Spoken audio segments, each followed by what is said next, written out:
9 ವಾರಗಳಾಯಿತು. ಅಂಜಲಿ ಏನೇನು ಅನುಭವಿಸಿದಳು, ಹಾಗೆ ಮಗುವಿನ ಬೆಳವಣಿಗೆ ಹೇಗಿತ್ತು, ಇದರ ಬಗ್ಗೆ ಎಲ್ಲ ನೀವು ನೋಡಿದಿರಿ.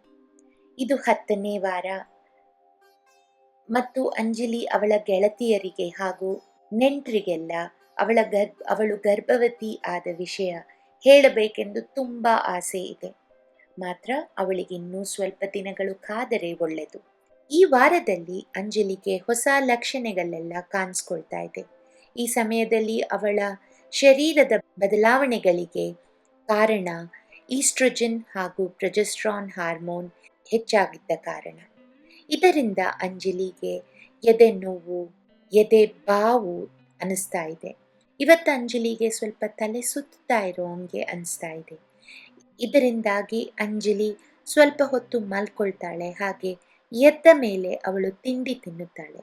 ಇದರಿಂದಾಗಿ ಅವಳ ತಲೆ ಸುತ್ತೋದು ಸ್ವಲ್ಪ ಕಮ್ಮಿ ಆಗುತ್ತದೆ. ಈ ತಲೆ ಸುತ್ತೋದು ಯಾಕಂದರೆ ಗರ್ಭಧಾರಣೆ ಸಂಬಂಧಿತ ಹಾರ್ಮೋನಿಂದಾಗಿ. ಇದೆಲ್ಲ ಅಂಜಲಿಯಲ್ಲಾಗುತ್ತಾ ಇದೆ. ಮಗುವಲ್ಲಿ ಬೆಳವಣಿಗೆ ಏನಾಗ್ತಾ ಇದೆ, ಮಗುವಿನ ಮೆದುಳು ಕೂಡ ವಿಕಾಸವಾಗುತ್ತದೆ. ಮೇಲೆ ಹಾಗೆ ಕೆಳಗಿನ ಕಣ್ಣಿನ ರೆಪ್ಪೆ ಕೂಡ ಕಾಣಲಿಕ್ಕೆ ಶುರುವಾಗುತ್ತದೆ. ಮಗುವಿನ ಸಂತಾನೋತ್ಪತ್ತಿ ಅಂಗಗಳು ಈ ವಾರದಲ್ಲಿ ವೃದ್ಧಿ ಆಗಲಿಕ್ಕೆ ಶುರುವಾಗುತ್ತದೆ. ಬರುವ ವಾರ ಅಂಜಲಿ ಏನು ಅನುಭವಿಸುತ್ತಾಳೆ ಇದು ನೋಡಲಿಕ್ಕೆ ನೀವು ನಮ್ಮ ವಾರ 11ರ ವಿಡಿಯೋ ತಪ್ಪದೇ ನೋಡಿ.